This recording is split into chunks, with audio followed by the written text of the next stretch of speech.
Blake Lively and Ryan Reynolds are the final bosses of pettiness, and they've repeatedly made bold but weird moves disregarding anyone who might be involved, and the details in this compilation are beyond creepy. When people have begun to assume Ryan and Blake are getting to understand how they've wronged Justin and the public's reaction to it, they got to pull another stunt, and this time, their pettiness led them to Saturday Night Live 50 to make an impression. How's it going? Great. Why? What have you heard? Kevin Costner, who sat behind Ryan, wasn't amused at the effrontery it took for Ryan to keep making fun of Justin and Blake's drama. Kevin's expression didn't stop at being disgusted by Ryan's boldness to keep the news on them. Kevin also took the time to look at Blake to understand if they were both in on the pettiness, and it's obvious they always have a script to play, especially in a setting like this. Blake revealed that she was sexually harassed on the set of It Ends With Us, but right there, Ryan continued to joke about the situation, and with their expressions, they didn't look as distraught as they wanted people to believe. Ryan's plan is to keep playing the most innovative and funniest person in the room, which he thought he nailed well. Some moments from Deadpool showed just how far Ryan would go to mock the drama between Blake and Justin, because he believes that his career isn't at stake as much as Blake's is. However, it's alleged that Ryan was referring to Blake here, which probably proves the reason for his jealousy. Careful where you put your hand. She's 90% G-spot, and she'll let you know it. You let this little flirt out of your sight for 1 second, and she starts shopping for a new papa. But it's even crazier for Ryan to have made a comeback at the SNL, where his ex-wife's husband, Colin Jost, works. Of all places in Hollywood where Ryan could play a funny trick, he chose a place where Scarlett would be to further prove his audacity to people who have been connecting all the dots in the lawsuit. It's almost like Ryan was telling people to start drawing out the parallels again, because it's clear he's just using the pettiness to overcome the shame that has come with this drama. Also, he was trying to get back at Colin for ever daring to poke fun at the drama, specifically surrounding the intimacy coordinator, by making the passive-aggressive appearance to let Colin know he's the one who has the right to keep joking about it. Don't go there. It's getting anatomical. And don't worry, we will have an intimacy coordinator present for that category.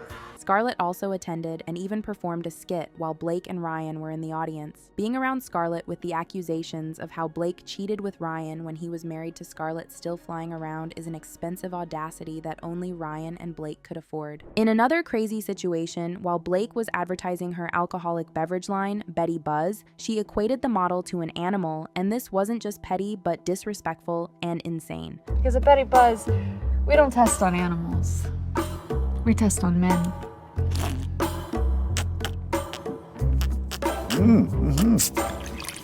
That's a good boy. Drink up. It's obvious this advertisement put out by the official Betty Buzz page was written and approved by both Blake and Ryan, which is petty because treating the actor in the ad like a dog by calling him good boy and starting the intro with how they test on men and not animals is wild. Comparing a human to lab rats and a dog shows how low Blake and Ryan think of people around them and as subjects they can use in their experiments. Justin Baldoni is a subject in one of their perfected skill of hijacking films, so this isn't new to them. It's more embarrassing the level of pettiness Blake is sometimes willing to undergo to appear as funny as Ryan, who's now being exposed for always talking in performance mode and never truly genuine. However, Blake also took her pettiness home to her kids, especially her son Olin, when he clocked one by making him a special themed cake. My birthday cakes always have a little bit of a sense of humor. For my baby, I just did a giant set of Interestingly, Blake understood that it might be wrong, but she was proud of being funny with the breast-themed cake for a baby. which I feel like will haunt him for life.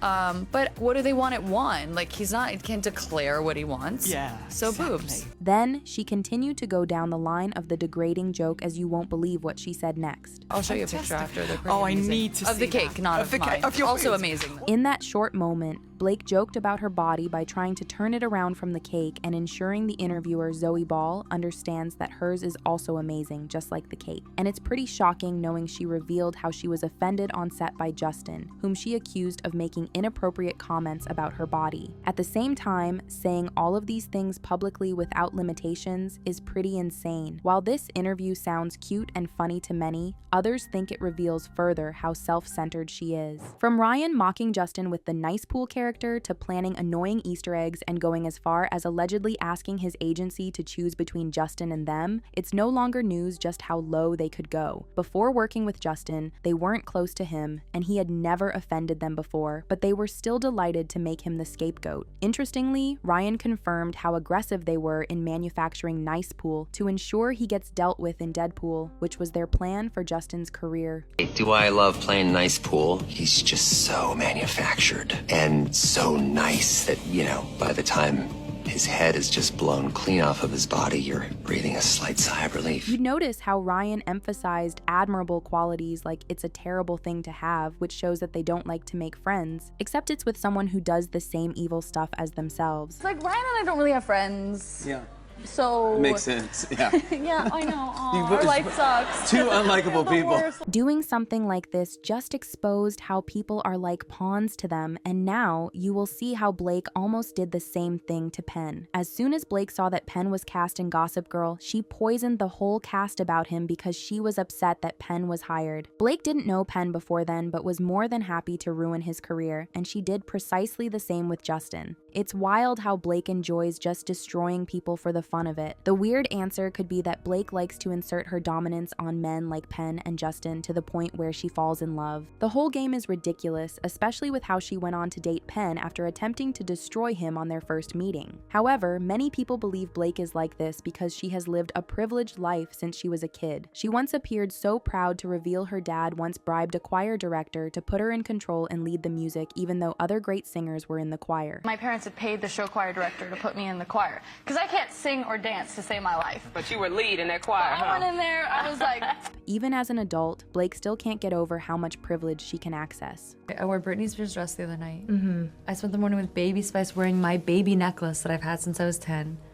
Someone fed me a brownie today. This petty mindset is one of the reasons Blake and Ryan could make just a phone call to get featured in SNL or get anything they want despite not being so much liked by the public anymore. Also, in many leaked interviews from the past, we've seen Blake consistently explain how she strategically hijacks movies by pretending to be there to act until she's in and starts taking over. In another interview, Blake revealed how she did this when she planned on working with Reed Morano to direct the film in which she had written the script. However, during the meeting, Reed started discussing another script she loved. Blake investigated to find the details about this script and how to insert herself into it, bearing in mind that she was willing to abandon her project to come into another one. Was meant to do another movie instead, and we instead spent the entire night talking about this script that she was obsessed with called The Rhythm Section.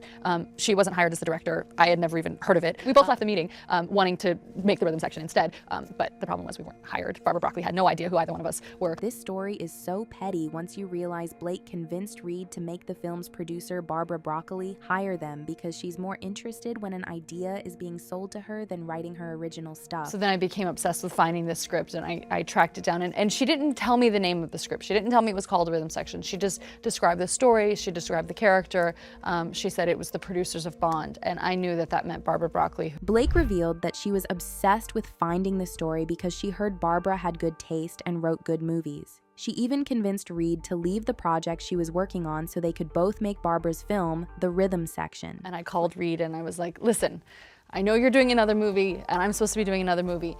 Let's be honest, neither one of us want to be in those relationships, so let's do this movie instead. Eventually, Blake got what she wanted and was so proud of herself for the little scheme. And we just sort of begged her to hire us both. She didn't have anybody attached to the movie, and now she would have two, lucky her. And she fell for it, which is incredible. Blake says Barbara fell for her perfect plan to slip into the production, further showing how Blake sees these activities as thrilling games. And for someone who once revealed that she doesn't like being told no, it must have been fantastic to have things go her way every time. Unfortunately, The Rhythm Section did poorly, ranking 28% on Rotten Tomatoes. For a widely released production across 3,049 theaters, the film only made $2.8 million in its first 3 days after spending $50 million in budget, and the producers were very disappointed in the outcome. Paramount lost about $30 million as the movie became the lowest opening ever. With how Blake's pettiness almost ruined Justin's career after he hired her for It Ends With Us, many people also believe Blake affected the production of the rhythm section in a way that ruined the film, judging by how she forced herself to be hired. Another moment where Blake was passive-aggressive was in an interview where she didn't like being congratulated for her pregnancy. And you have a baby on the way. Congratulations. What makes you say that? The shark told me.